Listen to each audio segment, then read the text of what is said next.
అమాయకులు ఎవరు కూడా రెడ్ బుక్లోకి చోటు రాలేదు.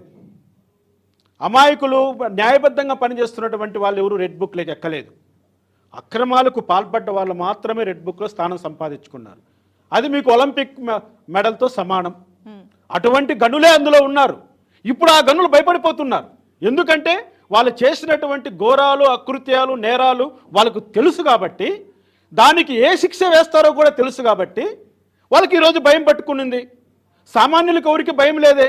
నాకు భయం లేదు, మీకు భయం లేదు. ఇంకా ఇప్పుడు పనిచేస్తున్నటువంటి ఐఏఎస్ ఆఫీసర్లకు, ఐపీఎస్ ఆఫీసర్లకు ఎవరికి కూడా భయపడట్లేదు రెడ్ బుక్ గురించి. రెడ్ బుక్ గురించి భయపడుతున్నవాడు అక్రమార్కుడు కాబట్టి, ఆ అక్రమార్కులు మాత్రమే రెడ్ బుక్ గురించి భయపడుతున్నారు కాబట్టి, ఆ అక్రమార్కులు అందరూ కూడా నీ వైఎస్ఆర్సీపీలో ఉన్నారు. వైఎస్ఆర్సీపీకి వంత పాడిన అధికారులే, వైఎస్ఆర్సీపీతో అంటకాగినటువంటి వ్యక్తులే, అన్యాయానికి పాల్పడ్డ వ్యక్తులే, రాజ్యాంగ ఉల్లంఘనలకు పాల్పడ్డ వాళ్ళే ఆ రెడ్ బుక్లో స్థానం సంపాదించుకున్నారు. వెయిట్ చూద్దాం జరగబోయేదాన్ని. ఇంకా ఆయన చాలా విషయాలు మాట్లాడారండి ఆ ప్రెస్ మీట్లో పెట్టినప్పుడు. ఇందాక అంటే జగన్మోహన్ రెడ్డిని ఒక రకంగా ఎత్తేసారనే చెప్పాలి. అంటే ఆయన 40 ఏళ్ళు చంద్రబాబు నాయుడు నీ రాజకీయ జీవితంలో నువ్వు 14 ఏళ్లే సీఎంగా ఉన్నావు, 10 ఏళ్లలోనే అతి తక్కువ సమయంలోనే జగన్ సీఎం అయ్యాడని చెప్పారు ఒక అంశం.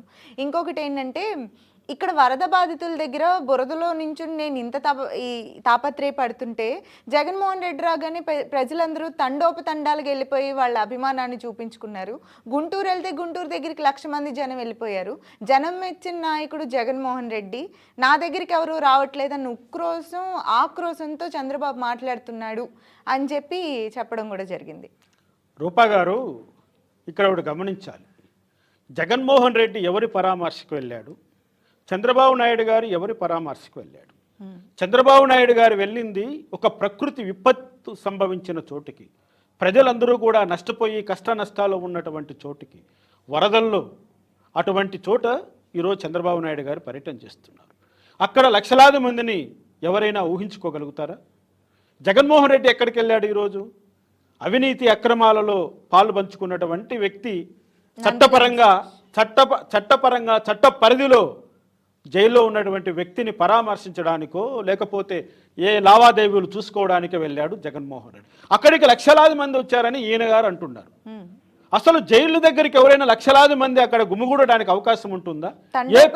ఏ పిచ్చివాడైనా అక్కడికి లక్షల మంది జైలు దగ్గరికి వెళ్ళి జైలు గోళ్ళ బద్దలు కొట్టుకొని లోపలికి వెళ్ళడానికి వచ్చారా వీళ్ళంతా కూడా?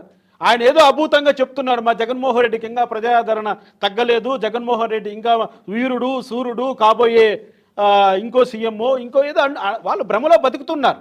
వాళ్ళ భ్రమలో వాళ్ళు ఉండని, కానీ ప్రజలను మాత్రము మీరు తప్పుదారు పట్టించే విధంగా కానీ మాట్లాడకూడదని నేను చూపుడిని హెచ్చరిస్తున్నా ఈరోజు.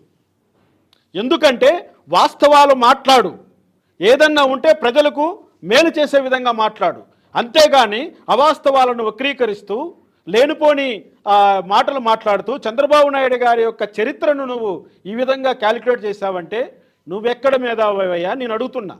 చంద్రబాబు నాయుడు గారి యొక్క ఒక రాజకీయ ప్రస్థానం గురించి మాట్లాడాలంటే ఒక్కొక్క ఇటుక పేర్చుకుంటూ ఒక భవంతిలాగా నిలబడ్డటువంటి చంద్రబాబు నాయుడు గారు ఎక్కడ, తండ్రి చావును అడ్డం పెట్టుకొని అధికారంలోకి వచ్చినటువంటి జగన్మోహన్ రెడ్డి ఎక్కడ? ఒక్కసారి ఆలోచించు. జగన్మోహన్ రెడ్డి 10 సంవత్సరాల్లో సీఎం అయినా అయి ఉండొచ్చు, కానీ చంద్రబాబు నాయుడు గారి యొక్క పటిష్టమైనటువంటి పునాదితో ఏర్పడ్డటువంటి ఆ యొక్క పరిపాలన దక్షతను ప్రజలు చూశారు. పేక మేడల నిర్మాణం కాబడ్డవంటిని జగన్మోహన్ రెడ్డి పరిపాలనను ప్రజలు చూశారు. నీది పేక మేడ, అందుకే కూలిపోయింది. చంద్రబాబు నాయుడు గారికి పటిష్టమైనటువంటి కట్టడం, ఆయన రాజకీయ ప్రస్థానం ఒక మహోన్నతమైనటువంటి శిఖరము లాంటిది.